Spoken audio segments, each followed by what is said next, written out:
Welcome to Tactical Talk. This is Zain Khan. Today, the topic of our show is Afghanistan's Endgame, the US perspective. Today, the guest of our show is a senior geopolitical analyst and also the founder of StandUpAmericaUS.org. Today, the guest of our show is none other than Major General Paul Vallely from the US Army. Welcome to our show, Major General Paul Vallely. It's a pleasure to have you. Thank you, Zain. I'm happy to be with you. Sir, let's get to the first question. The United States has finally decided to exit Afghanistan. More than half of its forces are out of Afghanistan. What has it achieved? What were the objectives? Well, the United States over 20 years has wasted over maybe $1 trillion, who knows how much, billions of dollars, let's say, over 20 years. I forecasted in January 2002 that we should have been out of Afghanistan and provided external support with Air Force and so on under General Dostrom to take part then and lead. The government never followed that in 2002. So I've been one saying that we should not even be there, but we can be there to support them. But as I asked you earlier about the Middle East countries' interest in Afghanistan, and you said really it was of no interest to the Middle East countries. And I thought that was a very good answer. So now we've been trying to extract ourselves for a number of years. We supposedly had built a 300,000-man Afghan force with jets, helicopters, armaments, everything they needed, uniforms. And in a week, the whole armed forces collapsed. They couldn't stand a week. Finally, today, wasn't even a week, was it? And so in the last 24 hours, we're trying to evacuate now through the Afghan airport.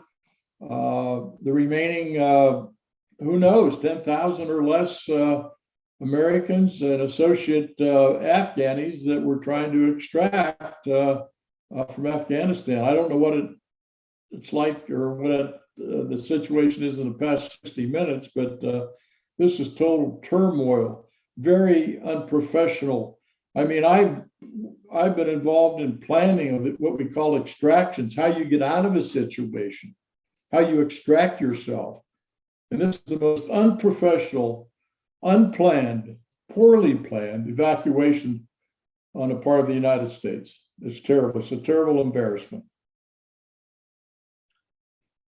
General Paul Vallely, the U.S. has been assisted in the Afghan peace process by a few countries.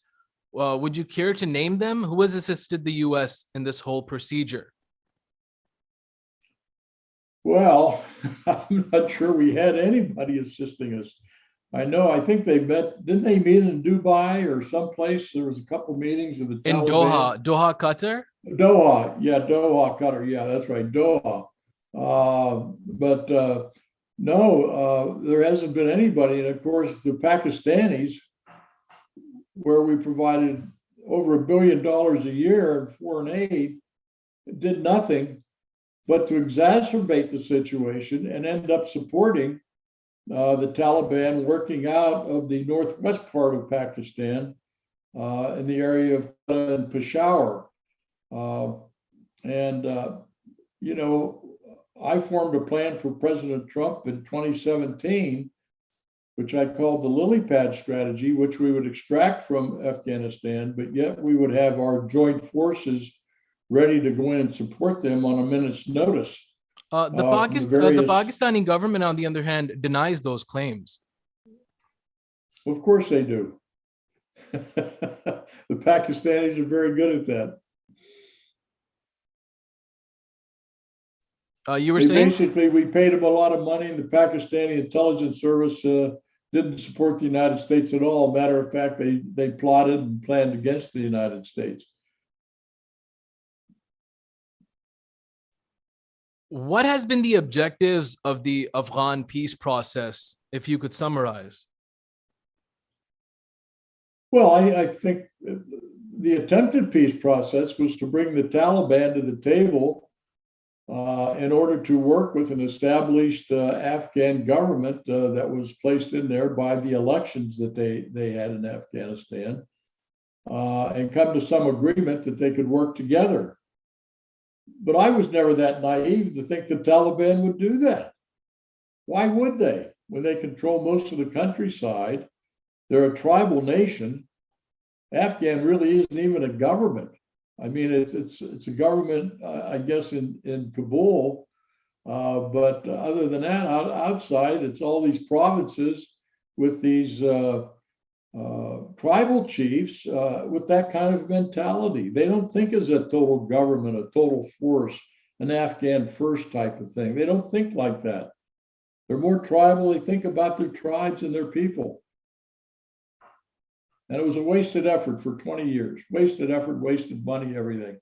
For nothing. So look at all the casualties we took. You were of the opinion that the United States shouldn't have gone into Afghanistan after 9/11? No, I didn't say that. After 9/11, we knew where Al Qaeda was operating. We knew where the training camps were. Okay.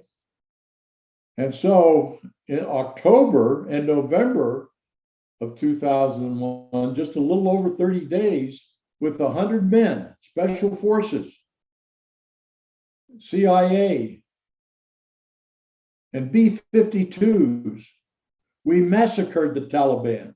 Within 30 days, by November of 2001, we had killed over 8,000 to 10,000, sent them across the border into northwest Pakistan. That was the time we had General Dostrum, D-O-S-T-R-U-M, who was the senior military general for the Afghan. Great guy, very competent. But yet we allow an incompetent person to come in to take over the government rather than General Dostrum. So I'm saying at that time, maybe January 2002, we should have been out of there and turned it all over to General Dostrum and agreed to be given him aid, Air Force support, armaments, whatever he needed to fight any possible future incursion back by the Taliban from Western Pakistan. We didn't do that. We decided to try to bring nation building, democracy into a tribal nomad land called Afghanistan, where no one has been successful, including the British, including the Russians, even Alexander the Great from Persia. So we didn't listen to history. And this was President Bush's fault and his staff for trying to do nation building in a tribal area. This didn't make sense. Didn't make sense at all. The Russians, General Paul Vallely, they're looking at the Afghan Taliban positively. They don't have a problem. I mean, they're neighbors to Afghanistan. What do you think? How do you think the Chinese are perceiving the Afghan Taliban takeover? Well, they're not over perceiving. They've already have their plans, knowing that the United States was going to pull out. And as you may know, China has been building ports and airfields in Baluchistan, as well as certain parts of western Pakistan. They have a whole major roadway coming from western China down through Pakistan to the Indian Ocean. It's part of their Belt and Road Initiative. That's part of their Belt and Road Initiative, exactly. So now they can fill the vacuum in Afghanistan now that the United States is out of there. That's their plan. So China will move in. They'll pay a lot of money to do things. They'll pay money to the Taliban to work. They'll work with the Taliban. And the Chinese are very smart. And that's part of their Silk Belt Initiative. So it's just a continuation of that. So the Chinese are very happy to see the United States out of Afghanistan. You know, as a journalist, I've been interviewing a few people, and a lot of international analysts have claimed, and it's their claim, that the Russians this time have armed the Taliban, and they're trying to play tit for tat for the USSR fall. So what's your analysis on that? Do you think that there would be a possibility that the Russians would have been, arming the Taliban right now? Well, I know the Iranians have helped the Taliban more than anybody. It's been the IRGC, the Iranian Revolutionary Guard, that's helped them more than the Russians. The Russians may have provided some armaments, I don't know, but most of the IEDs, the bombs. You've just mentioned that the US started to have dialogue with the Taliban and also the Afghan government while the peace process was going on in Doha. My question to you is that after 20 years, has the US suddenly recognized the Afghan Taliban as stakeholders in Afghanistan? No, I don't think we really, well, maybe in part we did because we wanted some negotiations to go on with the Taliban. So with that kind of a meeting, yes, they would be considered stakeholders if they would become a part of the process to bring peace finally to Afghanistan with an established government that was for the people and by the people. But that never really happened.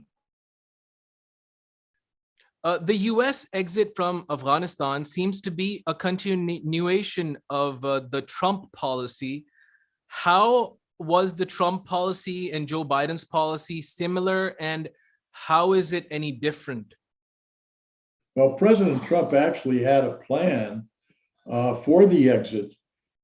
Just like going into war, when you extract from a war, you have to have a plan. You have to have a strategic plan. How are we going to depart the area of operations or the area where the war is going on?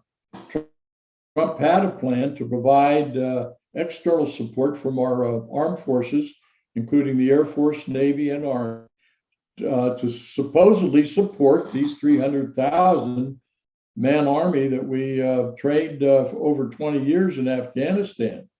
And so Trump had a plan for exiting in an agreed way, perhaps even agreeing with the Taliban certain requirements for the exit.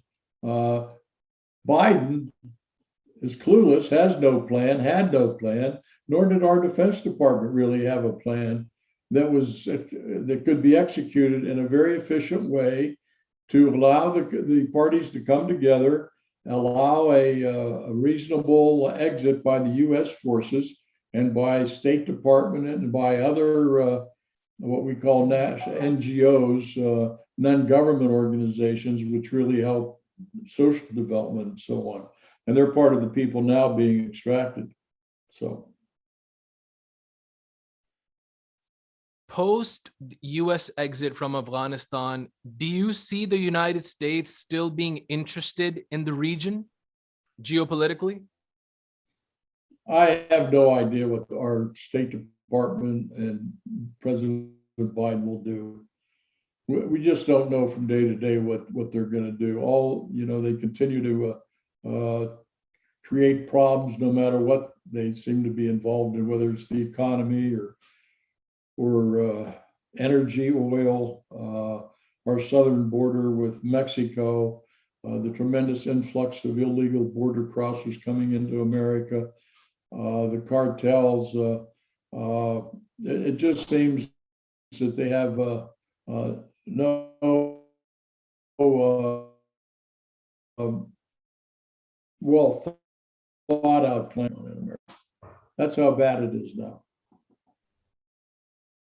Last question. The Taliban, the Afghan Taliban have taken over Kabul as we speak, are taking over Kabul as we speak.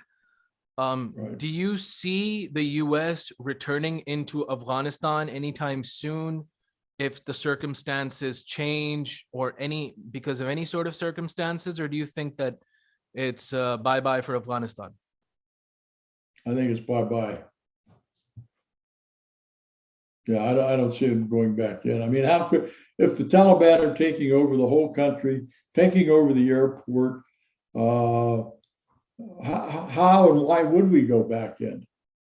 If we went back in, we'd have to go back in with thousands of troops and air power and try to do it all over again. I don't think we're going to do that, nor should we do it. What's been done has been done, and it's a tragedy. Thanks so much, Major General Paul Vallely, for being on Tactical Talk. It was such a pleasure having you. Thank you, Zana. Anytime. My This pleasure. was Bye-bye. This was Major General Paul Vallely, a former Major General in the U.S. military. We were discussing U.S.'s Afghanistan exit from the U.S. perspective. Until the next episode of Tactical Talk, keep on watching Tactical Talk. This is Zain Khan. Take care. Goodbye.